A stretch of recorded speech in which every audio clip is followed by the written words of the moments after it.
സ്തുതിയായിരിക്കട്ടെ.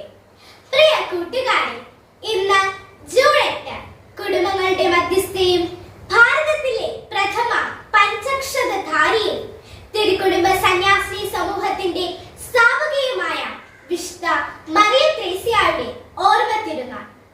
1876 ഏപ്രിൽ 26 ഇരങ്ങാലക്കുടിയിലെ പുത്തൻചിറയിൽ ജനിച്ച മറിയം ത്രേസ്യ ബാല്യം മുതൽ സഹനത്തിന്റെ കളപ്പയിൽ കൈവച്ചിട്ട് പിന്തിരിയാത്തവളായിരുന്നു.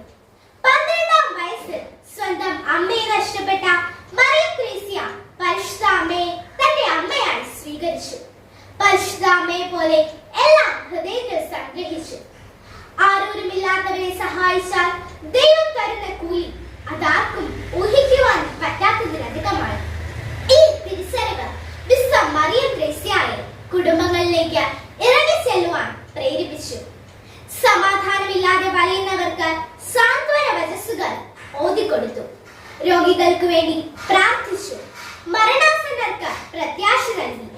ജീവിത വിശുദ്ധിയോടൊപ്പം സാമൂഹിക നന്മകൾക്കും മറിയം ത്രേസ്യ പ്രാധാന്യം നൽകി. കുടുംബങ്ങളുടെ പുനരുദ്ധാരണത്തിനായി പള്ളിക്കൂടം സ്ഥാപിച്ച് തൊഴിൽ അധിഷ്ഠിത വിദ്യാഭ്യാസത്തിന് നേതൃത്വം നൽകി. ദൈവമഹത്വത്തിനും സഹോദര നന്മയ്ക്കുമായി ഈ ലോകത്തിലെ തന്റെ 50 വർഷവും മാറ്റിവെച്ച വിശുദ്ധ മറിയം ത്രേസ്യയുടെ ജീവിത ദർശനങ്ങൾ നമുക്ക് പ്രചോദനമാകട്ടെ.